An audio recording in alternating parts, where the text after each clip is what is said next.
Third 2/3 వంతు మంది ఫిరాయిస్తే అది.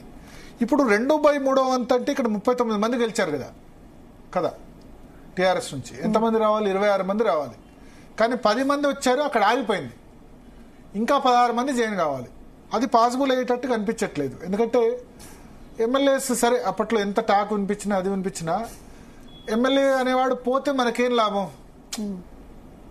నెక్స్ట్ మనకు టికెట్ వస్తుందా, లేకపోతే కాంగ్రెస్ అనేది ఇప్పుడు పోయిన వాళ్ళు అక్కడ కొంత సఫర్ అవుతున్న పరిస్థితి ఉన్నారు. దానం నాగేందర్ మనం చూస్తున్నాం, గూడెం మైపాల్ రెడ్డి వాళ్ళు అక్కడ పోయి కొంత సఫర్ అవుతున్న పరిస్థితి ఉంది. సో 26 మంది వచ్చేటట్టు కనిపించట్లేదు. ఈలోగా ఒక ఇంపార్టెంట్ సిగ్నిఫికెంట్ డెవలప్మెంట్ ఏం జరిగిందంటే పార్టీ ఫిరాయింపులకు సంబంధించి మహారాష్ట్ర కేసులో, మహారాష్ట్రలో ఏం చేశారు, ఉద్ధవ్ ఠాక్రేను ముఖ్యమంత్రి పదవి నుంచి దించి షిండే ముఖ్యమంత్రి అయినారు. ఎవరు? బీజేపీ సహకారంతో షిండే శివసేన శాసనసభ పక్షాన్ని చీల్చి 2/3 కంటే ఎక్కువ మందిని తీసుకెళ్లి చీల్చి బీజేపీ సపోర్ట్తో షిండే సీఎం అయిపోయారు కదా. షిండే సీఎం అయిపోయిన తర్వాత ఏం చేశారు, స్పీకర్కి ఏం చేశారు వీళ్ళు, అప్లికేషన్ పెట్టుకున్నారు. ఎవరు? మన ఉద్ధవ్ ఠాక్రే వర్గం వాళ్ళు, వీళ్ళ మీద వెయిట్ చేయండి, ఇది మా పార్టీకి సంబంధించింది. సేమ్ అక్కడ స్పీకరు ఈ ఉద్ధవ్ ఠాక్రే శివసేన వర్గం ఏదైతే నిర్ణయం తీసుకుందో వాళ్ళు 2/3 కంటే, నిజానికి కాన్స్టిట్యూషన్లో 2/3 కంటే ఎక్కువ మందినే వాళ్ళు తీసుకున్నారు. అయినా సరే స్పీకర్ దాన్ని అటు ఇటు తేల్చలేదు. Speaker in favour of BJP and obviously ఎవరు అధికారంలో ఉంటే వాళ్ళ ఫేవర్లో ఉంటారు కదా బీజేపీ అండ్ షిండే వర్గం. సో దాన్ని ఈ ఉద్ధవ్ ఠాక్రే సుప్రీంకోర్టులో ఛాలెంజ్ చేశారు. సుప్రీంకోర్టులో ఛాలెంజ్ చేసినప్పుడు సుప్రీంకోర్టు ఏం చెప్పిందంటే, మీరు అప్పటికే చాలా సంవత్సర కాలం 1.5 year అయిపోయింది. సుప్రీంకోర్టు స్పీకర్కు మీరు ఎందుకు ఇంకా యాక్షన్ తీసుకోవట్లేదు వీళ్ళ మీద? యాక్షన్ అంటే ఏదో ఒకటి, వీళ్ళు ఫిరాయించలేదా, మీరు అనర్హత వేట వేస్తారా వేయరా, ఏదో ఒకటి చెప్పండి. ఇప్పుడు ఏం చేస్తున్నారు యాక్చువల్లీ, ఎందుకు ఆ విధంగా స్పీకర్ చేస్తున్నారు తెలుసా? రాజశేఖర రెడ్డి హాయం నుంచి మన దగ్గర అప్పుడు టీఆర్ఎస్ ఎమ్మెల్యేలు 10 మంది 2006లో 10 మంది 26 మంది గెలిస్తే 10 మంది రాజశేఖర రెడ్డి, జగ్గారెడ్డి, తర్వాత ఇంకా మందడి సత్యనారాయణ రెడ్డి, చాలా మంది అప్పుడు కాంగ్రెస్ లోకి జంప్ అయిపోయారు. 26 మందిని 10 మందిని అప్పుడు కాంగ్రెస్ పార్టీ తీసేసుకుంది కదా. తీసుకున్నప్పటి నుంచి ఏం చేస్తున్నారు, 2-3 సంవత్సరాల నుంచి స్పీకరు అప్పుడు వాళ్ళ మీద ఇంకో ఎన్నికలకు 1 నెలనో 2 నెలల ముందు అనర్హత వేటేసేస్తున్నారు కదా. సో స్పీకర్కు రాజ్యాంగంలో ఎక్కడ కూడా టైం లిమిట్ పెట్టలేదు. పలానా డేటు పలానా టైం లోపు నిర్ణయం తీసుకోవాలని పెట్టలేదు. కానీ మహారాష్ట్రలో ఉద్ధవ్ ఠాక్రేకి సంబంధించిన వేసిన కేసులో ఫస్ట్ టైం సుప్రీంకోర్టు ఒకటి పెట్టింది ఏంటంటే, మీరు ఎంతకాలం దీన్ని నానుస్తారు, రీజనబుల్ టైం అని మాత్రమే ఉంది. రీజనబుల్ టైం అంటే ఏంటి అంటే, రీజనబుల్ టైంలోగా స్పీకర్ నిర్ణయం తీసుకోవాలి. సో స్పీకర్ ఇప్పటి వరకు మన దగ్గర మొన్నటి వరకు నోటీసులు కూడా ఇవ్వలేదు వీళ్ళకి. టీఆర్ఎస్ పిటిషన్ ఇచ్చింది, వీళ్ళంటి 10 మంది మా పార్టీ నుంచి ఫిరాయించి కాంగ్రెస్ లో చేరారు, కండువాలు వేసుకున్నారు, వీళ్ళ మీద చర్యలు తీసుకోండి అని చెప్పింది. కానీ స్పీకర్ దాని మీద ఏం యాక్షన్ తీసుకోలేదు, కనీసం వాళ్ళకి నోటీసులు కూడా ఇవ్వలేదు మొన్నటి వరకు. సో మహారాష్ట్ర కేసులో ఏం చెప్పిందంటే సుప్రీంకోర్టు, రీజనబుల్ టైం అంటే 3 months అని నిర్వచించింది. 3 నెలల్లోపు నిర్ణయం తీసుకోవాలి. అయితే కాన్స్టిట్యూషన్లో కూడా, భారత రాజ్యాంగంలో కూడా, పార్టీ ఫిరాయింపుల చట్టంలో కూడా ఎక్కడ కూడా టైం లిమిట్ ప్రిస్క్రైబ్ చేయలేదు స్పీకర్. దీన్ని అవకాశంగా తీసుకొని చాలా స్పీకర్లు, చాలా పార్టీలు ఈ విధంగా చేస్తున్నాయి. ఇప్పుడు ఎగ్జాంపుల్ కొన్నిటికి టైం లిమిట్ ఉంది.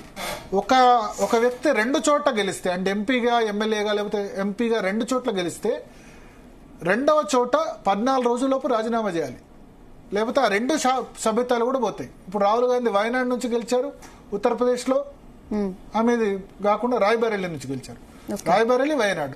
అప్పుడు ఏం చేశారు, వయనాడ్ సీట్ను వదులుకున్నారు, 14 రోజుల్లోపు రిజైన్ చేయాలి. కేసీఆర్ కూడా 2014లో ఎంపీగా గెలిచారు, అక్కడ మెదక్ పార్లమెంట్, మన గజ్వేల్ అసెంబ్లీ కూడా గెలిచారు, మెదక్ పార్లమెంట్ వదిలేశారు. సో ఇట్లా 14 రోజులను అక్కడ కాన్స్టిట్యూషన్ లో టైం ప్రిస్క్రైబ్ ఉంది. ఇక్కడ స్పీకర్ నిర్ణయం తీసుకోవడానికి టైం ప్రిస్క్రైబ్ చేయలేదు. దీన్ని లూప్ హోల్ గా తీసుకొని అందరూ రాజకీయ పార్టీలైనా, ఎమ్మెల్యేలైనా, స్పీకర్లైనా చేస్తున్నారు. ఇప్పుడు సుప్రీంకోర్టు మహారాష్ట్ర కేసులో ఏం జడ్జిమెంట్ ఇచ్చిందంటే, రీజనబుల్ టైం అంటే 3 నెలలు, 3 నెలల్లోపు స్పీకర్ నిర్ణయం తీసుకోవాలని మహారాష్ట్ర కేసును ఒక ఎగ్జాంపుల్ గా తీసుకొని చెప్పింది. సో ఇదే కేసును ఇప్పుడు కేటీఆర్ వీళ్ళు పట్టుకుని పోయి సుప్రీంకోర్టులో కేటీఆర్ కానీ కౌశిక్ రెడ్డి కానీ ఇద్దరు ఛాలెంజ్ చేసి మా ఎమ్మెల్యేలు 10 మంది ఫిరాయించారు, స్పీకర్ ఏమి యాక్షన్ తీసుకోవట్లేదంటే రీజనబుల్ టైం కావాలి అని చెప్పి స్పీకర్ కు నోటీస్ ఇవ్వలేదు సుప్రీంకోర్టు ఇంతవరకు. Speaker is also constitution post, speaker is a powerful post. నేను ఇంతకుముందు అన్నాం కదా, అసెంబ్లీలో ఏదంటే అది మాట్లాడవచ్చు. అసెంబ్లీలో మాట్లాడిన దానికి శిక్షలు విధించే అధికారం కోర్టుకు లేదు. అంటే అది కూడా ఒక ఎస్టేట్. ఇప్పుడు జ్యుడిషియరీ ఎగ్జిక్యూటివ్ ఎట్లానో లెజిస్లేచర్ ఆల్సో ఇంపార్టెంట్. సో అసెంబ్లీలో మాట్లాడిన దానికి కోర్టులు శిక్షలు విధించలేవు, స్పీకర్ శిక్ష విధించవచ్చు. స్పీకర్ ఈజ్ ఆల్సో ఒక కాన్స్టిట్యూషన్ అథారిటీ. సో స్పీకర్ కు నోటీస్ ఇవ్వకుండా సుప్రీంకోర్టు ఇక్కడ ఎవరికి ఇచ్చిందంటే అసెంబ్లీ సెక్రటరీకి ఇచ్చింది. చారి ఇచ్చి ఏంటి మరి మీరు చెప్పండి, వీళ్ళు పిటిషన్ వేశారు ఏంటి అంటే మాకు రీజనబుల్ టైం కావాలని ఆ సెక్రటరీ తరఫున సీనియర్ న్యాయవాది ముకుల్ రోహత్కి అన్నారు. రీజనబుల్ టైం అంటే ఏంటి మరి, ఎన్ని రోజులు ఈ శాసనసభ పక్షం అంటే 2029 వరకు రీజనబుల్ టైమా అని అడిగింది. ఇంకా మీరు టైం వేస్ట్ చేసుకుంటూ పోతారా, రీజనబుల్ టైం అంటే ఎంత, దాన్ని చెప్పాలి కదా ఎంత టైం అనేసరికి సరే నేను మళ్ళీ గవర్నమెంట్ అడిగి చెప్తానని చెప్పి 10వ తేదీ కేసు వాయిదా పడ్డది. ఇప్పుడు 18వ తారీఖు ఇవాళ రావాలి, ఇవాళ కేసు రాలేదు. ఎందుకంటే ఇవాళ 3 సభ్యుల ధర్మాసనం ఈ కేసును విచారించింది ఇంతకుముందు చీఫ్ జస్టిస్ నేతృత్వంలో. ఇవాళ 3 సభ్యుల ధర్మాసనం బదులు రాజ్యాంగ ధర్మాసనం 5 సభ్యుల ధర్మాసనం కూర్చుంది. దాంతో ఈ కేసు విచారణకు రాలేదు. మళ్ళీ ఎప్పుడు వస్తుంది, ఈ వారంలో వస్తుందా లేకపోతే రేపా ఎల్లుండా అన్నది కొద్దిసేపట్లో తెలుస్తుంది సుప్రీంకోర్టు సప్లిమెంటరీ లిస్ట్ వచ్చిన తర్వాత. కానీ వచ్చినప్పుడు సుప్రీంకోర్టు ప్రైమా ఫేసి ఏం ఒపీనియన్ అంటే స్పీకర్ ఏదో ఒక నిర్ణయం తీసుకోవాలి, అసలు నోటీసులో ఇవ్వలేదు. ఈలోగా ఏం చేశారు, స్పీకర్ వైపు తప్పు కావద్దని అక్కడ గవర్నమెంట్ నుంచి అడ్వకేట్ బహుశా సలహా ఇచ్చారు కాబట్టి అక్కడ ముకుల్ రోహిత్ అడ్వైజ్ మేరకు ఇక్కడ స్పీకర్ ఈ 10 మంది ఎమ్మెల్యేలకు నోటీస్ ఇష్యూ చేశారు. ఏమని, మీరు ఎప్పుడు నిర్ణయం తీసుకుంటారో చెప్పండి, ఇంకా ఎన్ని రోజులు అవుతుందో అని ఏదైతే సుప్రీంకోర్టు చెప్పిందో దాని మీద నోటీస్ ఇచ్చారు. ఎగ్జాక్ట్లీ ఇప్పుడు నోటీస్ ఇచ్చారు కాబట్టి ఖచ్చితంగా ఈ ఎమ్మెల్యేలు వీళ్ళు పలానా టైంలోపు వాళ్ళు రెస్పాన్స్ ఇవ్వాలి. మీరు మీ మీద ఎందుకు వెయిట్ చేయకూడదు. వాళ్ళు అంటున్నారు కదా ఏమని, మీరు పార్టీ ఫిరాయించారు, కాంగ్రెస్ పార్టీకి పోయారని, మీరు జవాబు ఏంటో తెలియాలని స్పీకర్కు వాళ్ళు రిప్లై ఇవ్వాలి. రిప్లై ఇచ్చిన తర్వాత స్పీకర్ దాన్ని పరిశీలించి నిర్ణయం తీసుకోవాలి. ఇది ప్రాసెస్. స్పీకర్ నిర్ణయం తీసుకున్న తర్వాత కోర్టులు సమీక్షించవచ్చు.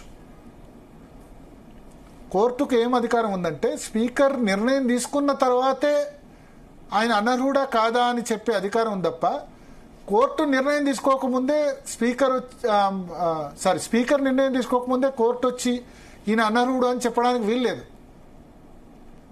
మీకు అర్థమైంది కదా, స్పీకర్ నిర్ణయం తర్వాతే కోర్టు కెన్ ఇంటర్ఫియర్, అది హైకోర్టు అయినా సుప్రీంకోర్టు అయినా. స్పీకర్ ఇప్పుడు నిర్ణయం తీసుకోవడానికి ఎంత టైం కావాలి మీకు, రీజనబుల్ టైం అంటే అడిగింది. రీజనబుల్ టైం ఎంత టైం అని చెప్పింది మహారాష్ట్ర కేసులో 3 నెలలు, 3 months. 3 months లోపు నిర్ణయం తీసుకోవాలంది. అప్పుడు ఏం చేశారు, స్పీకర్ నిర్ణయం తీసుకున్నారు 3 నెలల లోపు. ఉద్ధవ్ ఠాకరేకి సంబంధించిన వర్గీయులు ఎవరు కూడా ఇది పార్టీ ఫిరాయింపుల కిందికి రాదు, 2/3 మెంబర్స్ వెళ్ళిపోయారు అని చెప్పి నిర్ణయం తీసుకున్నారు. అప్పుడు కోర్టుకు వెళ్ళడానికి అవకాశం ఉంటుంది, హైకోర్టు. అయితే ఈ నిర్ణయం తీసుకునేసరికి స్పీకర్ అయిపోయేసరికి మహారాష్ట్ర శాసనసభ కాల పరిమితి అయిపోయింది. కానీ అది జరిగింది ఎప్పుడు, షిండేను గులగొట్టింది 2.5-3 సంవత్సరాల తర్వాత. ఇక్కడేంది, వీళ్ళు మొదటి 6 నెలల్లోనే వెళ్ళిపోయారు. టీఆర్ఎస్ కూడా మొదటి 6 నెలల్లోనే చేసింది. కానీ వాళ్ళు 6 నెలలు సంవత్సరంలో ఏం చేశారు, 2/3 మెంబర్స్ ను గ్యాదర్ చేయగలిగారు. ఇక్కడ తక్కువ మంది, 19 మంది 20 మంది ఉన్నారు కాబట్టి 13 మందిని గ్యాదర్ చేయగలిగారు. వీళ్ళు 39 మందిలో 26 మందిని గ్యాదర్ చేయలేకపోయారు, చేయలేకపోతున్నారు. ఇది ప్రధాన సమస్య. చేయడం కష్టమే అని అనిపిస్తుంది. ఎందుకంటే ఆ ఎమ్మెల్యేలు కూడా పోయిన వాళ్ళు అక్కడ హ్యాపీగా లేరు. కేసీఆర్ అనుకోండి ఒక మాట చెప్పారనుకోండి, మీరు ఆ ఫిరాయింపు ఎమ్మెల్యే వచ్చాడు కదా కాంగ్రెస్ నుంచి మన దగ్గరికి, బీఆర్ఎస్ అతనే ఫుల్ ఇన్ఛార్జ్, అతనే చెప్తే అదే ఫైనల్ అని కేసీఆర్ చెప్తే పోలీస్ డిపార్ట్మెంట్ అయినా బీఆర్ఎస్ అయినా వింటారు. బట్ కాంగ్రెస్ లో అట్లా జరుగుద్దా?